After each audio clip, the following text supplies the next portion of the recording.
जूनागढ़ पहुंचकर स्वामी दिन भर तो नगर भ्रमण करते रहे। जो कुछ महत्वपूर्ण लगा उसे देखते निरखते रहे, किंतु संध्या घनी होने से पहले ही वे रियासत के दीवान हरिदास बिहारीदास देसाई के निवास पर जा पहुँचे। नौकर के माध्यम से भीतर संदेश भिजवाया। नौकर भीतर गया तो स्वामी ने अपनी जेब में से दीवान जी के नाम लिखा ठाकुर जसवंत सिंह का पत्र निकालकर हाथ में तैयार रखा। उन्हें यह पत्र ही आश्रय दिलाएगा। इस बार भीतर से बाहर आते हुए दो व्यक्तियों के स्वर सुनाई दिए। तुम उन्हें भीतर क्यों नहीं ले आए? पहला स्वर कह रहा था। एक अपरिचित साधु को मैं घर के भीतर कैसे ले आता अन्नदाता? नौकर का स्वर सुनाई दिया। बाहर खड़े दरबान ने कपाट खोल दिए। नौकर के साथ एक प्रौढ़ से सौम्य व्यक्ति खड़े थे। संभवतः वे ही दीवान हरिदास बिहारीदास देसाई थे, पर वे स्वयं क्यों चले आए? प्रणाम स्वामी जी, दीवान जी ने कहा। पधारिए, मैं तो पिछले सप्ताह से ही आपकी प्रतीक्षा कर रहा हूँ। आप मुझे जानते हैं? कुछ जानता हूँ, कुछ जानना चाहता हूँ। दीवान जी उनको मार्ग देने के लिए एक ओर हटते हुए बोले। आप भीतर तो आए, बाहर क्यों खड़े हैं? पर आप मुझे कैसे जानते हैं? लीमड़ी के ठाकुर जसवंत सिंह ने आपके विषय में लिखा था। स्वामी के लिए और कुछ पूछना आवश्यक नहीं रह गया था। उन्होंने हाथ में पकड़ा ठाकुर साहब का पत्र अपनी जेब में डाल लिया। माँ की यही इच्छा थी कि अब वे न वृक्ष तले सोएं और न ही तांत्रिकों के फंदे में फंसें। उन्हें आसन देकर दीवान जी स्वयं अपने हाथों से उनके लिए पीने का जल लाए। नौकरों को आदेश दिया कि स्वामी जी के लिए तैयार किया गया कमरा झाड़ पोंछ दिया जाए और आवश्यकता की सारी चीज़ें वहाँ पहुँचा दी जाएं। स्वामी को उनकी सारी चेष्टाओं में पुत्र का सत्कार करने को आतुर एक वात्सल्यमयी माता दिखाई दे रही थी। आप बहुत थके हुए तो नहीं हैं? थका होता भी तो आपका यह सारा स्नेह देखकर पुनः स्फूर्ति का अनुभव करने लगता। वैसे कोई विशेष थका हुआ नहीं हो। मैं पूछना चाहता था कि आप इतने दिन कहाँ खो गए? ठाकुर साहब का पत्र आए तो कुछ दिन हो गए हैं। दीवान जी, परिव्राजक न तो डाकगाड़ी में चलता है और न उसकी कोई गाड़ी सीधी चलती है। स्वामी हंसे। जल्दी तो वह करे जिसे कहीं पहुंचना हो। सन्यासी को कहीं पहुंचना नहीं है, उसका गंतव्य तो ईश्वर है, और आप जानते हैं कि ईश्वर सब कहीं विद्यमान है। फिर भी लीमड़ी से यहाँ आने से पहले मैं भावनगर और सीहोर की यात्रा भी कराया। स्वामी बोले, उन नगरों को यह नहीं लगना चाहिए कि उनकी उपेक्षा हुई है। आखिर वे भी तो भगवान की बनाई हुई धरती के ही अंश हैं। आप ठीक कहते हैं स्वामी जी, आपकी दृष्टि अत्यंत विराट है। मैं तो धैर्य शून्य सा संकीर्ण दृष्टि का व्यक्ति हूँ। मुझे जूनागढ़ के बाहर के नगर नहीं दिखे। मैं कुछ अधिक ही अधीर हो उठा था। दीवान जी बोले, आप संध्या वंदन इत्यादि भोजन से पहले करेंगे या भोजन के पश्चात? आप भोजन का समय बता दीजिए, शेष की व्यवस्था मैं कर लूँगा।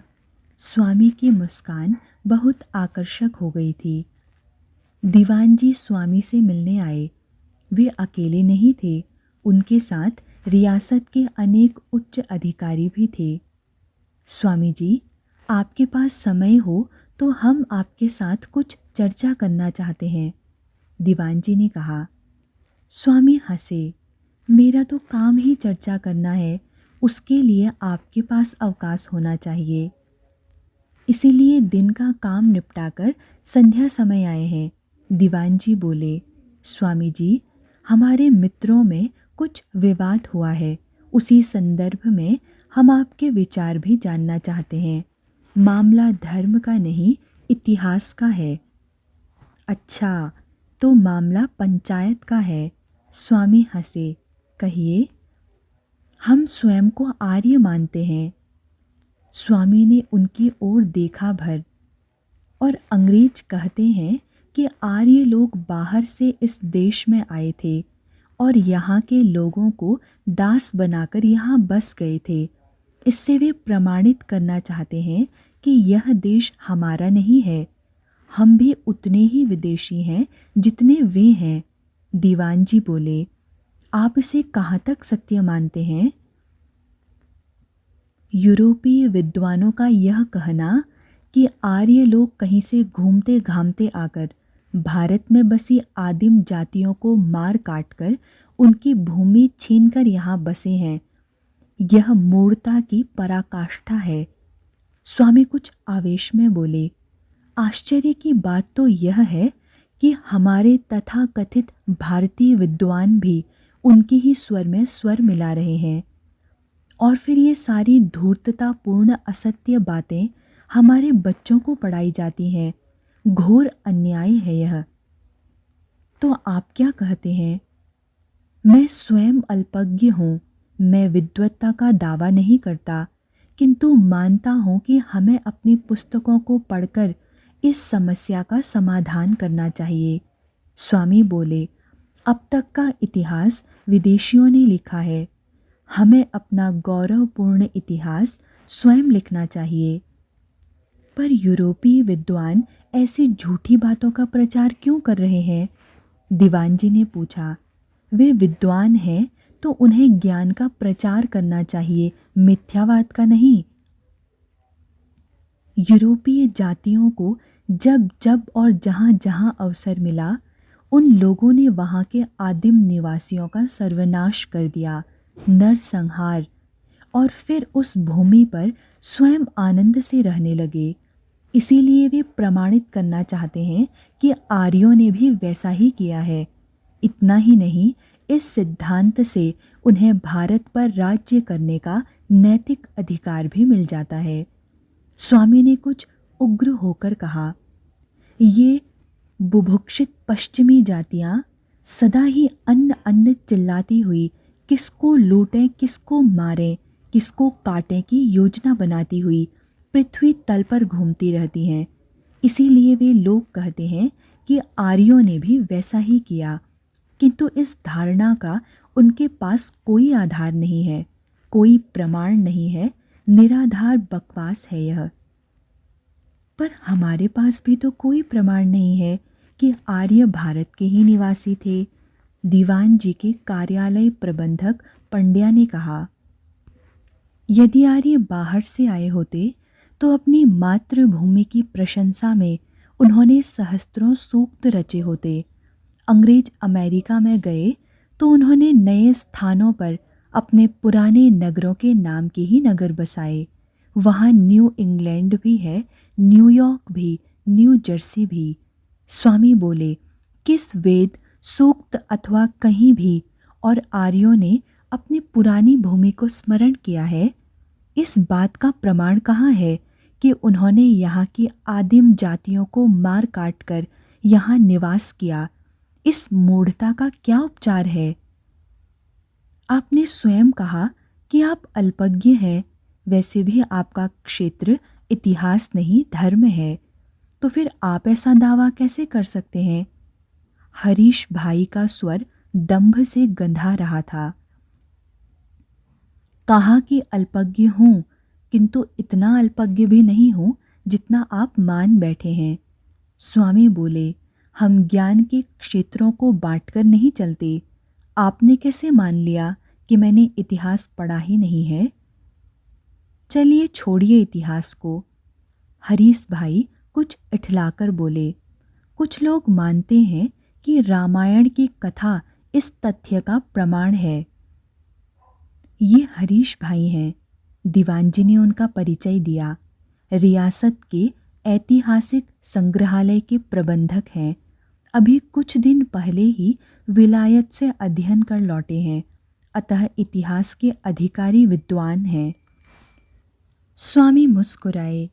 कहना चाहिए कि ये उस इतिहास के विद्वान हैं जो अंग्रेज हमें पढ़ाना चाहते हैं। मुझे छोड़िए, आप अपनी बात कहिए, हरीश भाई ने कहा। रामायण के विषय में आप क्या कहना चाहेंगे? इन मूर्खताओं का अब मैं क्या उत्तर दूं? स्वामी निरुपाय से हो गए लग रहे थे, किंतु क्षण भर में ही वे ओज से प्रदीप्त हो उठे। रामायण पढ़ी हुई है आपने, या आपके उन विद्वानों ने व्यर्थ ही रामायण को इस पाप की भागी बना रहे हैं? वे क्षण भर थमे और झंझावात के से स्वर में बोले, रामायण में से क्या समझा आपने? यह समझा आपने कि श्री राम ने दक्षिण की आदिम जातियों को जय कर उनको यमलोक पहुंचा दिया था। अयोध्या से अपने संबंधियों को ले जाकर लंका में बसा दिया था। उनका नाम न्यू अयोध्या रख दिया था। स्वामी ने सीधे हरीश भाई की आंखों में देखा। यह सत्य है कि श्री राम सभ्य जातियों के राजा थे, किंतु उनका युद्ध किसके साथ था? लंका के राजा रावण के साथ। रामायण पढ़कर देखिए तो आप जान पाएंगे कि सभ्यता की दृष्टि से लंका अयोध्या से अधिक विकसित थी। राक्षसों के पास कवच रक्षित रथ थे, सहस्त्र और सुशिक्षित सेनाएं थी। वे सागर पार कर सकते थे, आकाश मार्ग से आ जा सकते थे। उनके पास अपार धन संपत्ति थी, वह सोने की लंका थी। दशरथ भी रावण का नाम सुनकर भय से पीले पड़ गए थे। वे राक्षस ही थे जो स्थान स्थान पर दुर्बल राज्यों और जातियों को मार रहे थे, उनकी भूमि छीन रहे थे, उनको दास बना रहे थे, उन्हें हाट में बेच रहे थे, उनके मांस का व्यापार कर रहे थे, उनको मारकर खा रहे थे। उनको बौद्धिक नेतृत्व देने का प्रयत्न करने वाले ऋषियों को मारकर उनकी हड्डियों का ढेर लगा रहे थे ऋषि सरभंग के द्वार पर वानर तो सभ्य नहीं थे, हरीश भाई ने तर्क किया। तो राम ने कौन सा गुह अथवा बाली का राज्य छीन लिया? स्वामी बोले, उन्होंने तो लंका का राज्य भी विभीषण को दे दिया। युद्ध को जीतने के पश्चात वानर सेना तो लंका में प्रविष्ट भी नहीं हुई। तो फिर किसको मारा राम और उसकी वानर सेना ने? केवल उन लोगों को जो शस्त्रबद्ध होकर युद्ध क्षेत्र में लड़ने आए थे। और सहसा स्वामी का स्वर कुछ और तीखा हो गया। आप रावण का पक्ष लेकर अपने सिद्धांत गढ़ रहे हैं। जानते भी हैं कि आप रावण कौन था? क्या वह लंका का आदिम जाति का था? वह पुलत्स्य ऋषि का पौत्र अथवा विश्रवा ऋषि का पुत्र था। वह लंका का निवासी नहीं था। उसने लंका कुबेर से छीनी थी। वह तो स्वयं बाहर का व्यक्ति था जो अपने राक्षसी सैन्य के बल पर लंका के मूल निवासियों पर शासन कर रहा था। और वानरों की बात कर रहे हैं आप? जी, हरीश भाई के स्वर में चुनौती थी। वानर राम के मित्र थे। राम ने उनकी राक्षसों से ही नहीं, बाली जैसे दुष्ट राजा से भी रक्षा की थी। बाली दुष्ट कैसे था? उसे अपनी जाति का राजा होने का अधिकार था, हरीश भाई ने कहा। अधिकार तो था ही, स्वामी बोले, वह उनका राजा था भी। तो उसने सुग्रीव के वध का प्रयत्न क्यों किया? उसे घर से निष्कासित क्यों किया? उसकी पत्नी का अपहरण कर उसके साथ अत्याचार क्यों किया? वह तो दो भाइयों का झगड़ा था। नहीं, वह नीति का झगड़ा था। नहीं तो तारा का भाई तार सुग्रीव का साथ क्यों देता? हनुमान जैसा ज्ञानी, बलशाली और तेजस्वी पुरुष सुग्रीव के साथ वन वन क्यों मारा फिरता? अंगद सुग्रीव और राम का अनुचर क्यों बनता? स्वामी बोले, बाली विलासी, मद्यप और व्यभिचारी था। वह रावण का मित्र था, तो वह न्यायप्रिय राजा कैसे हो सकता था? इसीलिए उसकी सहायता नहीं ली राम ने, सुग्रीव से मित्रता की।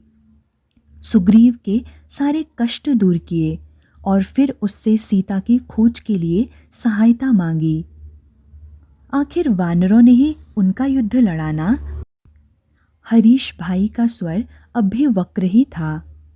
वह तो स्पष्ट ही है। इस बार स्वामी मुस्कुरा रहे थे। किंतु राम वानरों से नहीं लड़े। या तो वानरों ने राम का युद्ध लड़ा या फिर राम ने वानरों का युद्ध लड़ा। स्वामी ने हरीश भाई की ओर देखा।